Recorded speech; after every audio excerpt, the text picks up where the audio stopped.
Hi guys, my name is MJ. Welcome to Virtual channel. Okay, another massive drop from Mini GT. 6 cars. Pretty crazy. Without further ado, let's go straight to the list of cars that I'll be running through today. You can scrub later on, okay? So first, I will be covering the Ford Mustang Convertible 1964 in the very nice green. And then we have the Bugatti Bolide in red. Then we have the two Ford Mustang GT3. These are actually pretty hot. So I'm pretty excited to share the story with you. Then there is the Lancia Stratos HF, which I will also talk to you guys about it, and the Hyundai Ioniq 5N. Okay, this is Mini GT's first ever project car. It's finally out. Do stay tuned for this one because I will be talking a little bit more about it later on as well. Okay, so here we go. First is this Mini GT number 1166, the Ford Mustang Convertible 1964 in Highland green. So this is actually a new casting. Okay, and where we go? There we go. We got it out already. Extras available through Cube. Okay, so you can go and check them out. So this is a very, very nice green. Okay, an absolute Americana piece. So this 1964 Mustang Convertible, in the real world, this is the car that started the pony car revolution. Ford famously introduced it halfway through the year 1964. That's why purists often call this as the 64 and a halves. Okay, so looking at this casting, the green paint is just incredibly smooth. Very cool, right?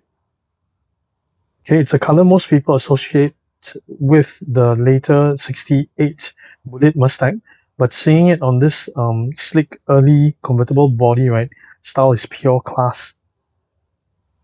Then check out the chrome detailing on the bumpers, the iconic galloping horse on the grille. I think Mini GT nailed this casting. Very cool. Very nice chrome rims as well.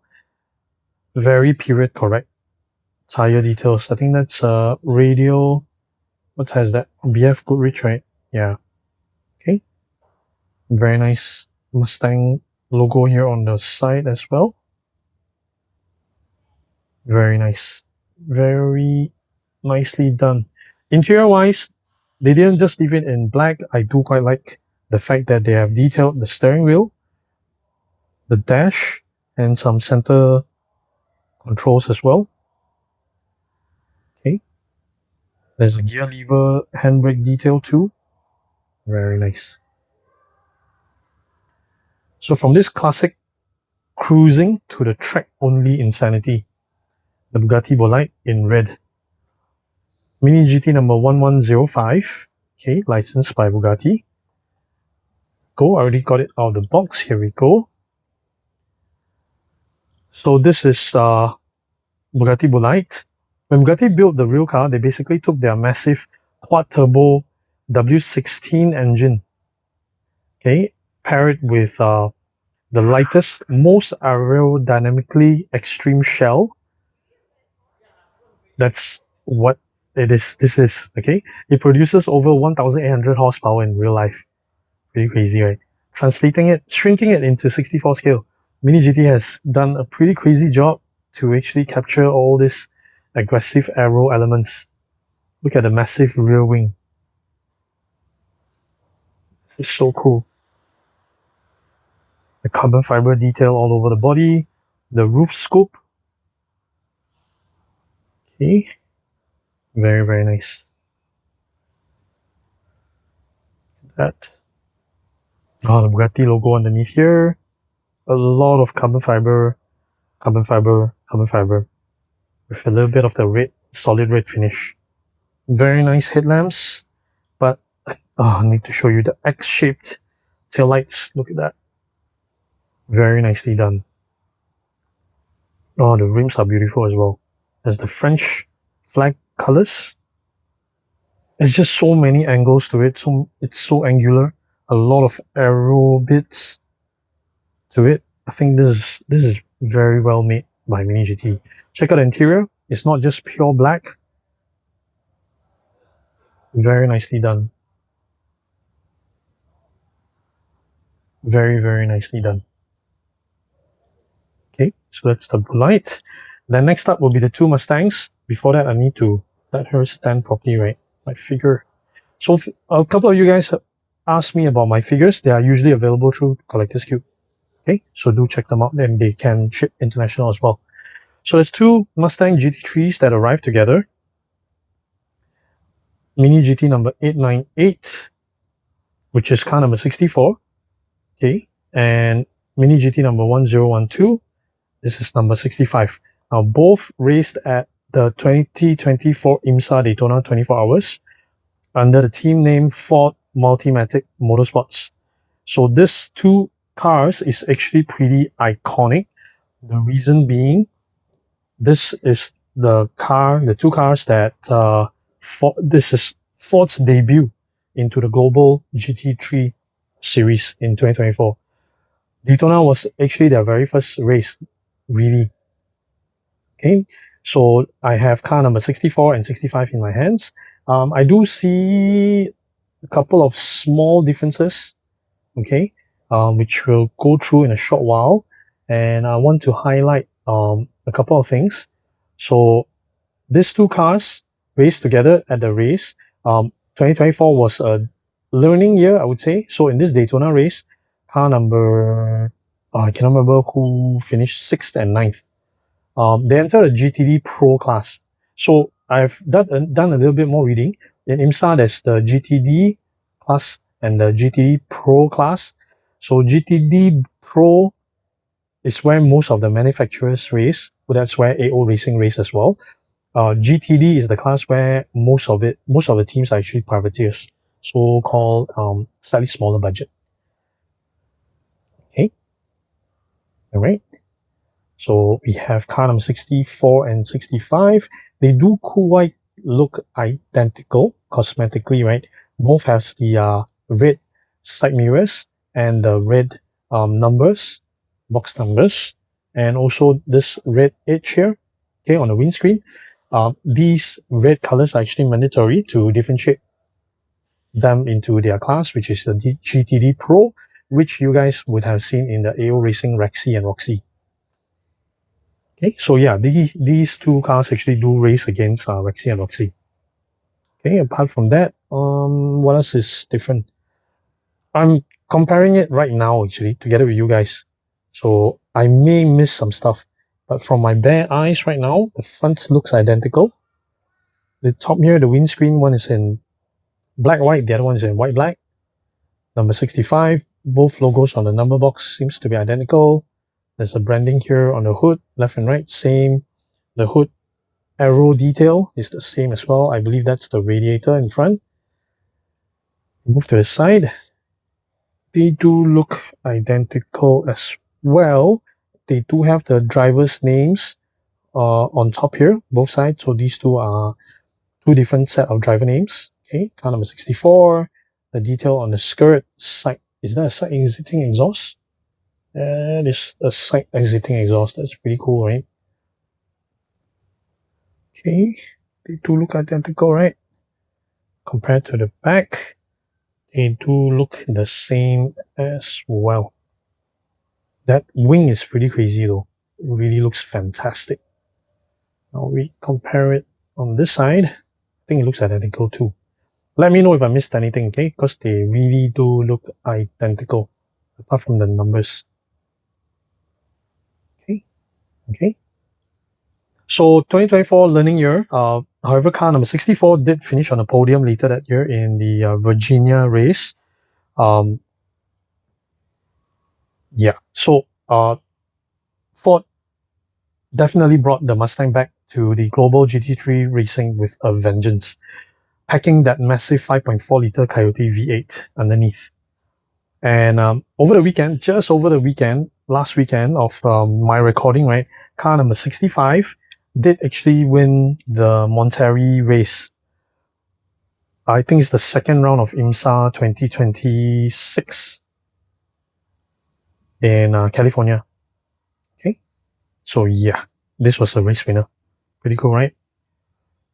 So you can see both liveries done by Mini GT, super crisp. You can read all the sponsors, decals. Okay, the number boards are perfect. The aggressive front splitters, very nicely done. The rear diffusers, look at that, massive, beautifully made as well. Okay, and if you're a motorsport collector, definitely you need both, right? Since car number 65 now is a proven winner. Beautiful. Beautiful. Okay, so that's the two Mustang GT3 cars. Next is the Rally Legend, the Lancia Stratos HF, car number 4. This is actually 1978 Rally Sanremo winner. Okay, so here we go. Hang on. Do we have the Lancia? Yeah, it's licensed by Lancia as well. Oh, it does have the very huge Pirelli sponsorship stickers. Very nice. I really like they have the spotlights, the night lights on. Very, very cool. Okay, this car number 4, driven by the legendary Marco Allen. Okay, this was a purpose-built for Lancia Stratos was actually purpose-built for rallying from ground up, packing a Ferrari Dino V6 engine right behind the driver. So in this hand, this wedge shape of this casting, right, is undeniably Mini GT. Very nicely done by Mini GT. Okay, I do still think that's a little bit big. I'm not sure. Someone did tell me that the proportion seems to be okay. You guys tell me. Okay, I still think that's a little bit big for 64 scale. But I'm interested to hear from you guys. Alright, nice. Okay, very nice chunky rally wheels. Okay, so that's the Lancia Stratos. Next, one of the interesting one from this casting, this batch of arrival, Mini GT number 1098, the Hyundai Ioniq 5N, the Mini GT RS-01T, which actually was displayed at Tokyo Auto Saloon 2025. Okay, and Hyundai at the back. There we go. Here we go. So, a glimpse at from the Lancia Stratos, right? A glimpse at modern tuning scene. This is the Hyundai from the 2025 Tokyo Auto Saloon. The real Ioniq 5N is already blowing minds, you know, being a heavy electric family car, then that can actually drift. Right? So they do have for this 5N, they do have a button, okay, that you can press. I'm talking about a stock car. It seems that on the stock car, there's a button you can press that puts it into drift mode. So it's pretty crazy. So this specific RS-01T version, right, is actually a collaboration between Hyundai and also Mini GT. Built as a real one-to-one concept for the Tokyo Auto Saloon in 2025. It's actually Mini GT's first ever project car, developed in just 75 days. Glenn's concept was actually to create a WRC car for the street. So this was actually using the N Cup car parts as a base. So if you look closely at this details that Mini GT captured, it's pretty crazy. The real car actually had a 3D design custom wing, okay, built to withstand a digitally calculated maximum speed of 145 miles per hour. That's pretty crazy, right? Look at that. Oh, look at that. So this is basically an EV, and this actually reminds me of yeah, some say, you know, why take an EV to be a project car? Why is it so boring? It kind of reminds me of, are you guys fans of Top Gear?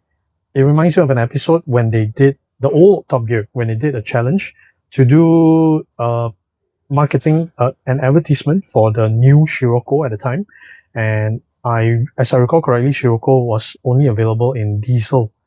So they were having a very tough time.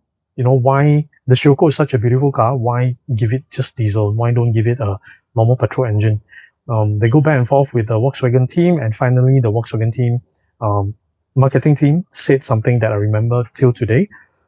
So instead of looking at the point of making the Scirocco boring by putting it, pairing it with a diesel engine, no, the point of view, it should have been making diesel exciting by, diesel engines don't need to be boring. You can still pair it with a very nice, beautiful hatchback, hot hatch.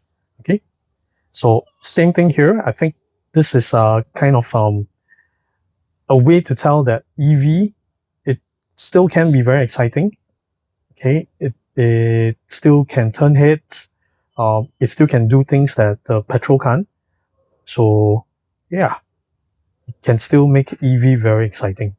Okay, so I want to point out the fenders, the wide fenders, the headlamps, the front bumper with the splitter. That's really very cool. Most of this actually share parts with the N Cup car, the Hyundai N Cup car.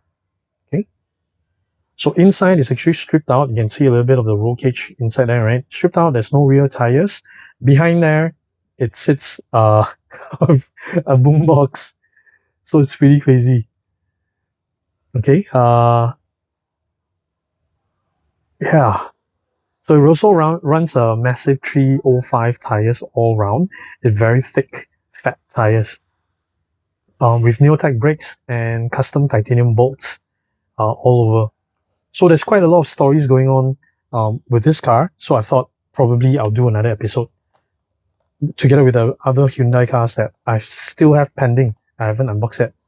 Mini GT number 824, 825, which is the RN22E and also the Envision 74. Okay, pretty interesting cars to look at. Hyundai is now, Korea is now the third largest automotive manufacturer actually, as far as I hear. So yeah, I want to cover the Hyundai cars maybe in a separate episode. So make sure you guys subscribe. Okay, look at the rear. Look at that. And if you haven't done so, make sure you hit the like button, okay? Because that will help me out with the YouTube algorithms. So before I go, I want to show you guys the blister version of, there's two blister versions here. It's not mine, but it's available through Cube. Okay, so you can go and look it up. There's the Mini GT Ioniq 5N. Okay, very nicely done. It's a blister version. And there is also the Bolide in red. Check out the artwork. Cool. Oh, there's a new blister design as well. So right now, this triangle, rather than punching a hole on the artwork, right now it's outside. So the overall size of the blisters has increased actually. This is actually an increase. They moved the triangle out of the artwork. Okay, all right. So that's it for this time around. Hope you guys enjoy this video. Based on vote, I think the crowd favorite is the Bolide and also the Mustang GT3. Let me know what you guys think, because I don't know, this car number 64 seems to be really very hot and I'm not sure why. So let me know, okay? Let me know what you guys think. That's it for this time around. Thank you so much for watching. I'll see you guys in the next one. Cool. Bye.